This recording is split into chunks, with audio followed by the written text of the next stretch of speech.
Hello students, welcome to magnet brains. मैं रूपाली वर्मा। आज जो हम करा रहे हैं वो है आपका टेस्ट पेपर। ये टेस्ट पेपर है क्लास 12 का। दो बुक हम इसमें टेस्ट पेपर में कवर अप कर रहे हैं, जिसमें एक है वितान 2, वितान भाग 2 हमारा, जिसके 2 चैप्टर हमारे फर्स्ट टर्म में आ रहे हैं। तो उन दोनों को हम कंप्लीट करेंगे। फिर उसके बाद हमारा आएगा बुक अभिव्यक्ति और माध्यम। तो अभिव्यक्ति माध्यम के भी कुछ चैप्टर जो हैं वो फर्स्ट टर्म में कवर अप कराया जा रहा है।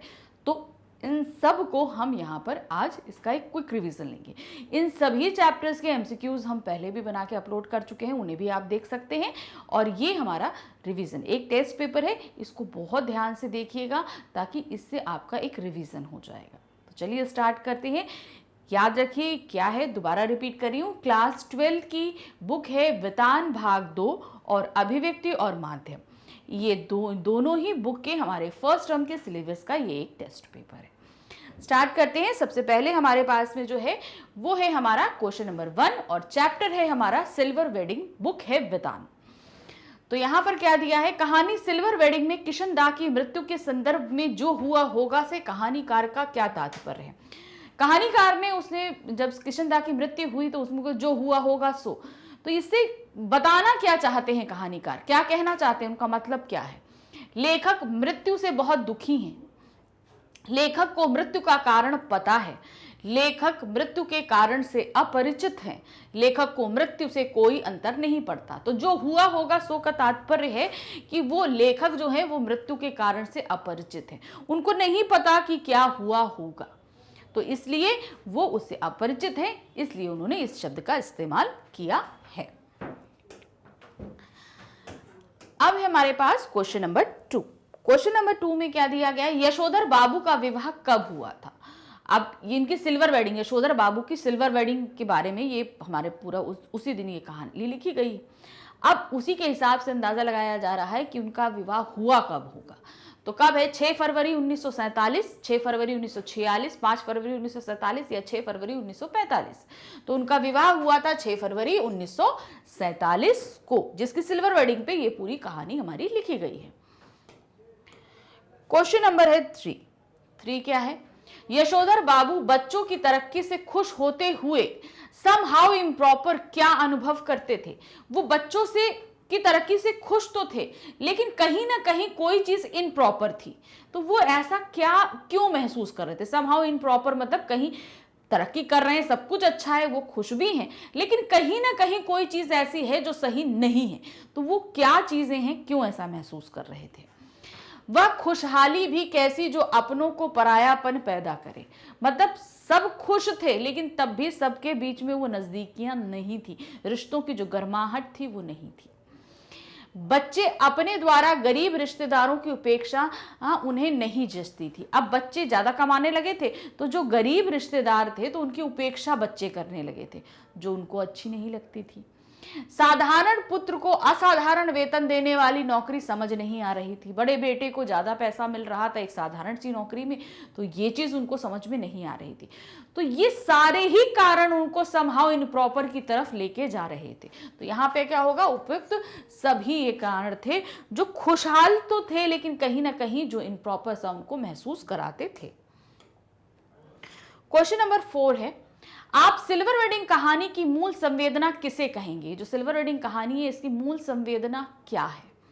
हाशिए पर धकेले जाते मानवीय मूल, पीढ़ी का अंतराल, पाश्चात्य संस्कृति का प्रभाव या उपरोक्त में से कुछ भी नहीं। तो सही क्या है, पीढ़ी का अंतराल। पीढ़ियों के अंतराल की वजह से जो है सब में कहीं ना कहीं एक डिफरेंसेस थे, ये चीज हमें देखने को मिली।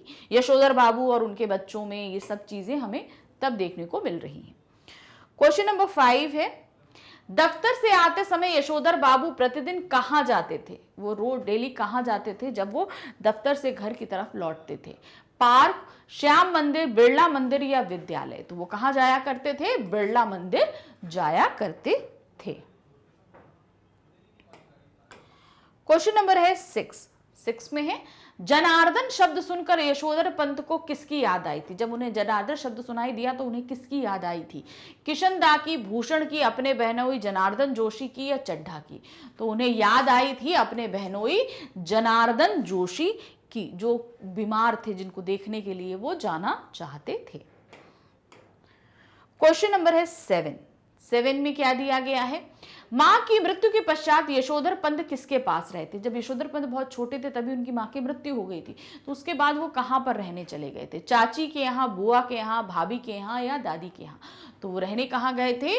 अपनी बुआ के यहाँ, क्योंकि बच्चे छोटे थे, कोई ना कोई संरक्षक चाहिए था उनको, तो वो अपनी बुआ के यहाँ चले गए थे। क्वेश्चन नंबर है 8 में क्या है? यशोधर बाबू के अनुसार कैसी विचारधारा संस्कारों और मर्यादाओं को समाप्त कर देती है? कैसी विचारधारा संस्कार को भी समाप्त कर देती है, मर्यादाओं को भी समाप्त कर देती है? कैसी विचारधारा होती है? परंपरागत विचारधारा, पाश्चात्य विचारधारा, आधुनिक विचारधारा या उपरोक्त में से कोई नहीं? तो वो होती है पाश्चात्य विचारधारा, जो क्या करती है? लोगों के विचार संस्कारों में जो संस्कार होते हैं उन सब चीजों में कहीं ना कहीं मिलावट पैदा कर देती है। हम अपने संस्कारों से उतने जुड़े नहीं रह पाते हैं। क्वेश्चन नंबर 9, मूर्ख लोग घर बनाते हैं, सयाने उसमें रहते हैं, यह कथन किसका था? कहानी में यह कथन किसके द्वारा कहा गया है? यशोधर बाबू के द्वारा, भूषण के द्वारा, किशन के द्वारा या उपरोक्त में से कोई भी नहीं? तो सही क्या था? ये वक्तव्य बोला था किशन दा ने कि जो है मूर्ख लोग घर बनाते हैं और सयाने उसमें रहते हैं। क्वेश्चन नंबर है 10 किशन दास सुबह सैर से लौटते वक्त यशोधर बाबू के घर में झांकते हुए क्या कहते थे? डेली सैर के लिए जाते थे किशन दा, और जब लौटते समय यशोधर बाबू के घर में झांकते थे और कुछ वर्ड्स कहते थे। वो वर्ड्स क्या हुआ करते थे? हेल्दी, वेल्दी एंड वाइज, सुप्रभात, यशोधर बाबू या इनमें से कोई भी नहीं? तो वो क्या बोलते थे? हेल्दी, वेल्दी एंड वाइज, इस शब्द को वो बोला करते थे यशोधर बाबू से डेली, जब भी वो वॉक से लौट के आते थे।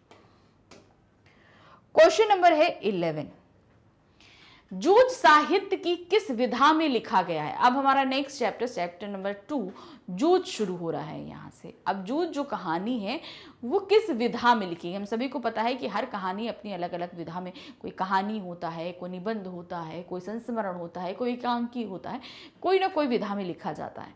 तो ये जो जूझ हमने पढ़ा, ये कौन सी विधा में लिखा गया है? कहानी है, आत्मकथ्यात्मक उपन्यास है, संस्मरण है या रेखाचित्र है? तो ये जो लिखा गया है ये क्या है? आत्मकथात्मक उपन्यास है, यानी कि एक आत्मकथा है जिसे उपन्यास के रूप में प्रस्तुत किया गया है। क्वेश्चन नंबर 12, आनंदा के पिता की भांति आज भी अनेक गरीब व कामगर पिता अपने बच्चों को स्कूल नहीं भेजना चाहते, क्यों? आपकी दृष्टि में इसका क्या कारण है? तो यहाँ क्या बताया गया है कि बहुत सी, जैसे आनंदा के पिता जो हैं उसको स्कूल नहीं भेजते, उसे खेती बाड़ी के कामों में, घर के कामों में लगाए रखते हैं। तो ऐसे आज भी ऐसे बहुत से पिता हैं जो बच्चों को स्कूल नहीं भेजते और काम काज में लगा देते हैं कि पैसा कमाओ। तो ये ऐसा क्यों करते हैं वो लोग? ऐसा क्या, किस कारण से करते हैं?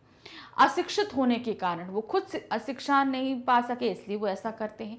बच्चों के लड़ाई झगड़े के कारण, स्कूल अच्छा नहीं होने के कारण या फीस ज़्यादा होने के कारण। तो ऐसा लोग इसलिए करते हैं क्योंकि वो खुद अशिक्षित हैं, शिक्षा के महत्व को नहीं समझते कि शिक्षा कितनी बड़ी तलवार है, कैसे मुसीबतों को काट देती है। इस चीज़ को नहीं समझते, इसीलिए वो अपने बच्चों को भी शिक्षा से दूर कर देते हैं। अब है क्वेश्चन नंबर 13 में क्या दिया? जूझ उपन्यास का हिंदी अनुवाद किसने किया है? हम सभी को पता है कि ये उपन्यास मराठी में लिखा गया है, तो इसे हिंदी में अनुवादित किसने किया है? केशव दास, केशव प्रथमवीर, धर्मवीर या प्रेमचंद? तो इसे अनुवादित किया है केशव प्रथमवीर जी ने, इसको अनुवाद किया है हिंदी में। अब है क्वेश्चन नंबर 14 में क्या है? दादा ने लेखक को खेती के कार्य में क्यों लगा दिया? क्या कारण था कि दादा ने लेखक को, दादा मतलब उनके पिता, लेखक के जो पिता हैं, उन्होंने क्यों लेखक को खेतीबाड़ी में लगाया था? उसका कारण क्या था? वह लेखक को खेती के कार्य सिखाना चाहता था, लेखक कार्य सिखाना चाहता, वह स्वयं स्वतंत्र रहकर नगर में घूमना चाहता था, वह लेखक के भविष्य बारे में सोचता था या उपर्युक्त में से कोई नहीं? तो कारण क्या था? वह स्वयं स्वतंत्र रहना चाहते थे और पूरे नगर भर में घूमना चाहते थे, इसीलिए उन्होंने क्या किया था? लेखक को जो है खेती बाड़ी में लगा दिया था। क्वेश्चन नंबर है 15 15 में क्या दिया है, दादा दत्ता राव सरकार का नाम सुनते ही उनसे मिलने क्यों चला गया। जब दादा ने दत्ता राव का नाम सुना तो तुरंत ही क्यों चले गए थे उनसे मिलने के लिए। दत्ता राव गांव के सम्मानित व्यक्ति थे। दादा ने दत्ता राव सरकार से उधार ले रखा था। दादा दत्ता राव सरकार से डरते थे या उपर्युक्त में से कोई भी नहीं। तो सही कारण क्या था, दत्ता राव गांव के सम्मानित व्यक्ति थे, इसलिए जैसे ही उनका बुलावा आया तुरंत ही दादा उनसे मिलने के लिए चले गए थे। क्वेश्चन नंबर है 16 में क्या दिया है, दत्ता राव ने लेखक को क्या निर्देश दिए। दत्ता राव ने लेखक को क्या निर्देश दिए थे कि तुम्हें को क्या करना है। वह कल से स्कूल जाना शुरू करें, ये बोला था। फिर उसके बाद वह मन लगाकर पढ़ाई करे, ये बोला था। यदि उसका पिता स्कूल ना भेजे तो वह उसके पास आए, उपर्युक्त सभी। तो दत्ता राव ने ये सभी निर्देश जो हैं लेखक को दिए थे कि आपको ये करना है। अब है क्वेश्चन नंबर 17 क्या है, दादा ने दत्ता राव के सामने अपने बेटे पर क्या आरोप लगाए थे। दादा ने क्या आरोप लगाए थे दत्ता राव पे। लेखक सिनेमा देखने चला जाता है, यानी कि जब उसको स्कूल भेजते हैं तो ये स्कूल सिनेमा देखना, यहाँ वहां घूमता रहता है, खेती और घर के काम में जरा भी ध्यान नहीं देता, या उपर्युक्त सभी। तो यहाँ पर दादा ने जो है दत्ता राव के सामने लेखक यानी अपने बेटे पर ये सभी इल्जाम लगाए थे कि मैं तो उसे स्कूल भेजता हूं लेकिन वो क्या करता है, सिनेमा देखने चला जाता है, इधर उधर घूमने चला जाता है, स्कूल जाने के बहाने जो घर के कामों में भी ध्यान नहीं देता। तो यहां पर क्या है, उपर्युक्त सभी वो कार्य करता है। क्वेश्चन नंबर है 18 में क्या दिया है, लेखक ने राव साहब के सामने किस प्रकार अपना पक्ष रखा। अब जब दादा ने इतने सारे इल्जाम लगा दिए तो लेखक ने अपना पक्ष किस तरीके से रखा था। वहां पर उसका दादा कभी उसे सिनेमा देखने के लिए पैसे नहीं देता, भाई वो सिनेमा जाएगा कैसे, दादा तो पैसे ही नहीं देते हैं, तो उसने इस तरीके से बताया। फिर उसने कंडे बेचकर प्राप्त धन से कपड़े सिलवाए थे। जो कंडे बेचने का इल्जाम लगाया गया था तो उन्होंने बोला कि वो जो कंडे बेचे थे मैंने, उससे मैंने अपने लिए कपड़े सिलवाए थे। वह यहाँ वहां कंडे बेचने के लिए घूमता था, बोला था यहाँ वहां घूमता रहता है, तो यहाँ वहां क्यों घूमता था, ताकि वो अपने कंडों को बेच सके। तो उपर्युक्त इन सभी दावों के साथ भी उन्होंने अपने तर्क को रखा था कि ये सारी चीजें मैंने करी थी। अब है क्वेश्चन नंबर 19 में क्या है, दादा ने अपने बेटे के सामने स्कूल जाने के लिए क्या शर्त रखी। फिर दादा ने कहा ठीक है मैं तुम्हें स्कूल तो भेजूंगा लेकिन तुम्हें कुछ शर्तें माननी पड़ेंगी। वो शर्तें क्या थी, स्कूल से पहले खेत में जाकर फसल को पानी देना होगा, स्कूल से आने के बाद ढोर चराने जाएगा, ढोर मतलब जानवरों को चढ़ाने जाएगा, खेती के कार्य में अधिकता होने पर स्कूल नहीं जाएगा, मतलब जब कभी खेतों में ज़्यादा काम होता है ना, जैसे बुआई के समय और कटाई के समय, इन सब कई टाइम में जो है खेतों में ज़्यादा काम होता है, तो जब वो उस समय ज़्यादा काम होगा तब तुम स्कूल नहीं जाओगे। उपर्युक्त सभी, तो यहाँ पर उपयुक्त ये सभी जितनी शर्तें थी वो उन्होंने रखी थी कि ये सभी आपको करनी पड़ेंगी तभी हम स्कूल भेजेंगे आपको। क्वेश्चन नंबर है 20 में क्या दिया है, वसंत पाटिल की नकल करने पर लेखक को क्या लाभ हुआ। जब स्कूल जाने लगे तो सबसे होनहार बच्चा था वसंत पाटिल।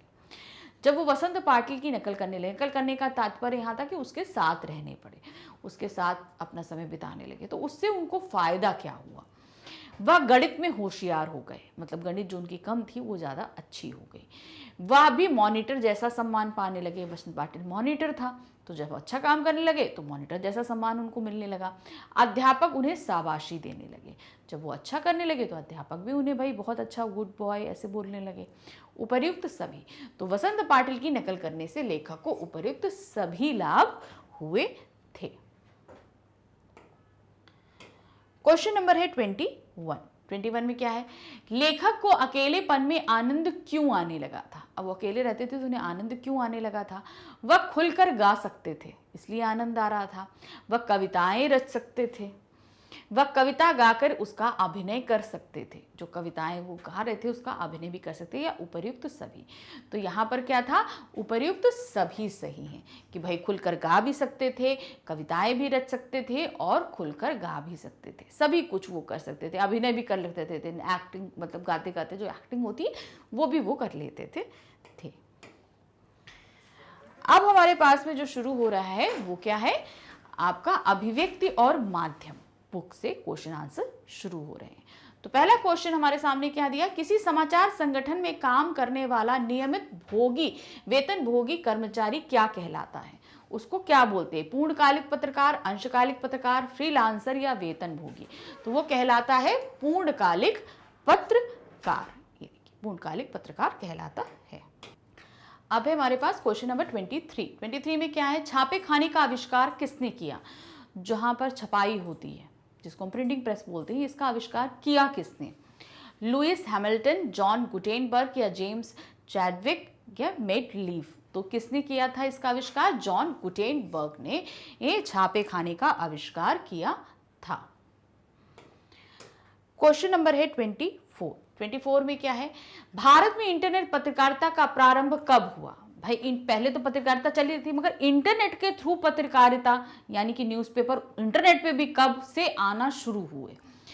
1987, 1980, 1994 या 1993? तो ये आए थे कब? 1993 से आना शुरू हुए। ये इंटरनेट पत्रकारिता प्रारंभ हो गई थी भारत में। क्वेश्चन नंबर है 25 है, समाचार लेखन की किस शैली का प्रयोग होता है? समाचार लेखन, आप जब न्यूज़पेपर उठाते हैं तो उसमें जो हम समाचार पढ़ते हैं वो किस शैली में लिखे जाते हैं? कौन सी शैली होती है? उल्टा पिरामिड शैली, सीधा पिरामिड शैली, टेढ़ा पिरामिड शैली या पिरामिड? तो हमने जो पढ़ते हैं वो होती है उल्टा पिरामिड शैली। मतलब जो सबसे इंपॉर्टेंट खबरें होती हैं डिटेलिंग में वो सबसे पहले दे दी जाती हैं, तो उसको हम क्या बोलते हैं? उल्टा पिरामिड शैली। तो पिरामिड शैली में जैसे हमने देखा था कि उसके 3 पार्ट भी होते हैं। क्वेश्चन नंबर है 26 में क्या दिया? उल्टा पिरामिड शैली को कितने हिस्सों में बांटा जाता है? तो हमने क्या सीखा था? उल्टा पिरामिड शैली को हम 3 हिस्सों में बांटते हैं। ये हमारा उल्टा पिरामिड है, इसे हम 3 हिस्सों में बांटते हैं। पहला हमारा होता है इंट्रो, ठीक है, दूसरा हमारा होता है बॉडी और तीसरा होता है हमारा समापन। ये 3 हिस्से जो हैं वो होते हैं उल्टा पिरामिड शैली के। ये देखिए 3 होते हैं, इंट्रो या मुखड़ा या लीड, बॉडी, निष्कर्ष या समापन। ये 3 हिस्से हमारे होते हैं। क्वेश्चन नंबर है 27 में क्या है, भुगतान के आधार पर अलग अलग अखबारों के लिए लिखने वाला पत्रकार क्या कहलाता है? मतलब हमारा मन है तो हम आज लिख रहे हैं, हम उसने हमको अच्छा पेमेंट दिया जिस अखबार वाले ने, उसके लिए हमने आर्टिकल लिखा, फिर दूसरे ने अच्छा दिया हम दूसरे के लिए, तीसरे के लिए, मतलब हम किसी एक अखबार के लिए बाउंड नहीं है। तो इस तरीके से जो कोई पत्रकार कार्य करता है उसको क्या कहते हैं? पूर्णकालिक पत्रकार, फ्रीलांसर पत्रकार, अंशकालिक पत्रकार या वेतनभोगी पत्रकार? तो इस तरीके से जो कार्य करता है वो कहलाता है फ्रीलांसर पत्रकार। क्वेश्चन नंबर है 28 में क्या दिया है, मुद्रण का आरंभ किस देश में हुआ? मुद्रण मतलब छपाई का कार्य किस देश में प्रारंभ हुआ? भारत, जापान, चीन या इंग्लैंड? तो ये कहां प्रारंभ हुआ था? चीन में। मुद्रण मतलब छपाई का जो कार्यक्रम होता है, जो कार्य किया जाता है, सबसे पहले चीन में प्रारंभ हुआ था। क्वेश्चन नंबर है 29, भारत में पहला छापाखाना कब लगा? भाई चीन में हुआ लेकिन भारत में छापाखाना सबसे पहले कब लगा था? सन 1556, सन 1546, सन 1656 या सन 1576? तो पहला छापाखाना भारत में कब लगा था? 1556 में लगा था, 1556 में लगा था। क्वेश्चन नंबर है 30 में क्या दिया है, हिंदी में नेट पत्रकारिता किसके साथ आरंभ हुई? हिंदी में जो नेट पत्रकारिता, भाई भारत में पत्रकारिता प्रारंभ हुई, हम लोगों ने ये देखा 1993 में प्रारंभ हो गए, लेकिन हिंदी में यानी पहले इंग्लिश में हुआ करती थी, अब हिंदी के भी अखबार कब शुरू, किसके जरिए शुरू हो गए? वेब दुनिया के साथ। मतलब पहला छपने वाला अखबार कौन सा था हिंदी का? वेब दुनिया के साथ, दैनिक जागरण के साथ, दैनिक भास्कर के साथ या राजस्थान पत्रिका के साथ में। तो वेब पत्र जो क्या कहते हैं इंटरनेट पे हिंदी में नेट पत्रिका किसके साथ प्रारंभ हुई? सबसे पहला हिंदी का जो नेट अखबार निकला था वो कौन सा था? वो था वेब दुनिया के साथ। वो पहला अखबार था हमारा वेब दुनिया। क्वेश्चन नंबर है 31 में क्या है, समाचार पत्र प्रकाशित या प्रसारित करने के लिए आखिरी समय सीमा को क्या कहा जाता है?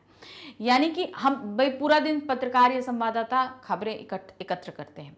समाचार में देने का आखिरी समय जो होता है वो होता है रात के 12 बजे। रात के 12 बजे के बाद अखबारों पे कोई भी खबर एक्सेप्ट नहीं करी जाती। क्यों? क्योंकि वो पेपर जितना आ गया, खबरें आ गई, वो सभी छपने के लिए चला जाता है। तो अब वो जो आखिरी समय सीमा निर्धारित करी गई है उसको बोलते क्या है?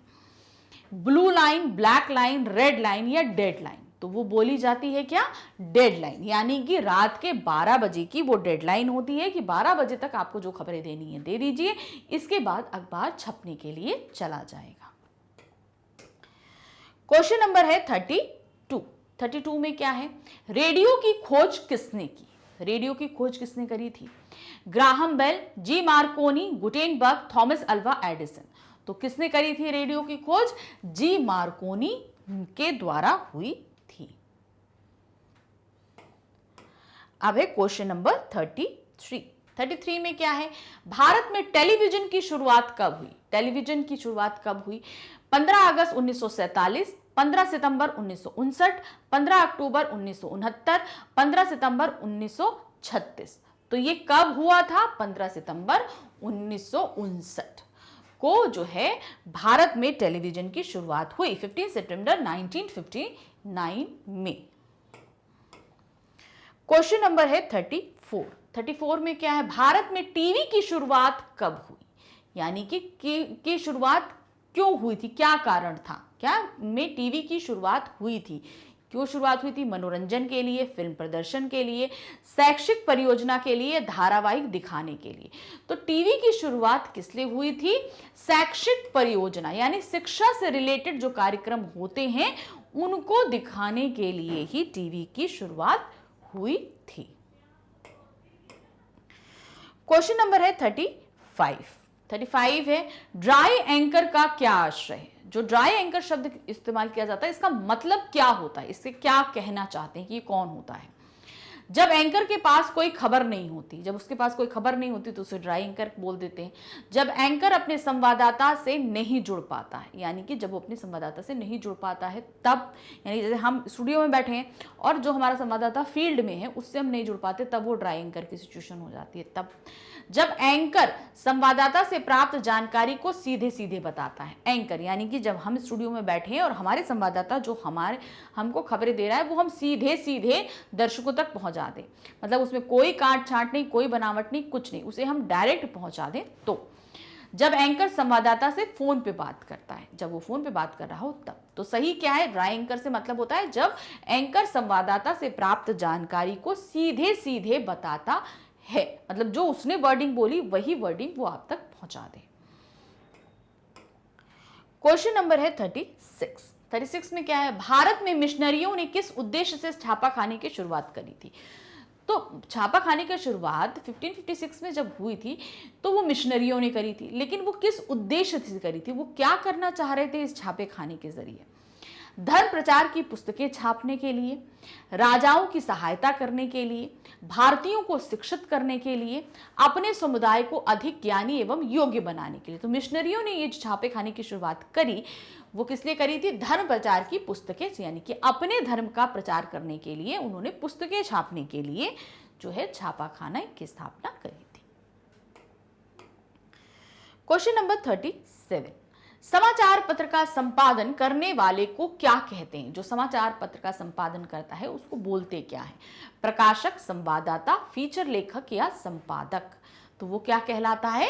संपादक कहलाता है। जो संपादन करता है उसको बोलते हैं संपादक। क्वेश्चन नंबर है 38। 38 में क्या है? समाचार पत्रों में छपने वाले फीचर में लगभग कितने शब्द होने चाहिए? उसकी लिमिटेशन होती है कि इतने से इतने शब्दों के बीच ही आपका फीचर होना चाहिए, क्योंकि भाई अखबार में भी एक लिमिटेशन होती है। हर बहुत ज़्यादा जगह तो नहीं होती, हर चीज़ के लिए अपना एक दायरा डिसाइडेड होता है, इसको इतना प्लेस देंगे, इसको इतना प्लेस देंगे, तो उनकी भी अपनी जगह निश्चित होती है। तो उसके लिए एक वर्ड लिमिट होती है। वो वर्ड लिमिट क्या होती है? फीचर के लिए वर्ड लिमिट उन्होंने बताई है 500 से 5000, 250 से 2000 शब्द, 100 से 500 शब्द या 550 से 5000 शब्द। तो लिमिटेशन कितनी होनी चाहिए? 250 से 2000 शब्द की लिमिटेशन होती है फीचर की, समाचार में, जो समाचार पत्र में जो छपने वाले होते हैं। क्वेश्चन नंबर है 39 है, इनमें समाचार पत्र की आवाज किसे माना जाता है? आप समाचार पत्र जो छपते हैं उसमें समाचार पत्र की आवाज किसको माना जाता है?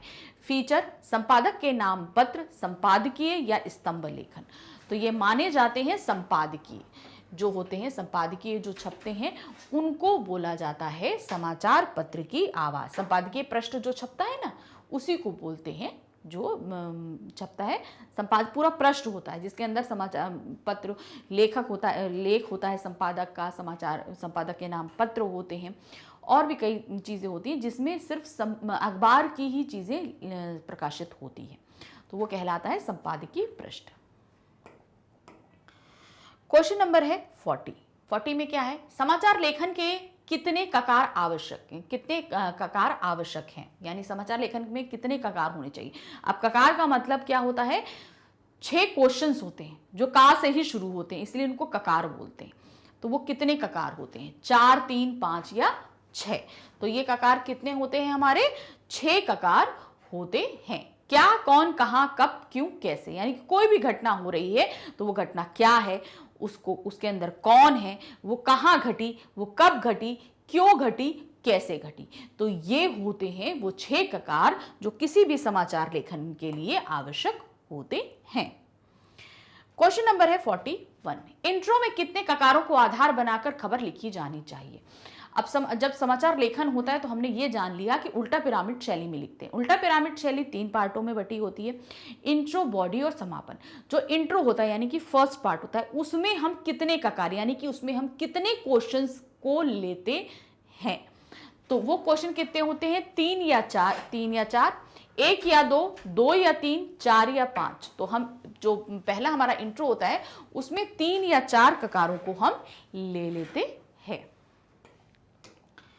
क्वेश्चन नंबर है 42 क्या है? फीचर की कौन सी विशेषता है? फीचर की विशेषता क्या होती है? सृजनात्मक, सुव्यवस्थित, आत्मनिष्ठ या उपयुक्त, तीनों। तो ये तीनों ही इसकी विशेषता, फीचर की तीनों ही विशेषता होती है। सृजनात्मकता भी होनी चाहिए, सुव्यवस्थित भी होना चाहिए और आत्मनिष्ठ भी होना चाहिए। क्वेश्चन नंबर है 43 में क्या है? असत्य कथन यानी कि गलत जोड़े का चुनाव करें। अब आपके सामने कई जोड़े दिए गए हैं, इसमें आपको गलत जोड़ा निकालना है।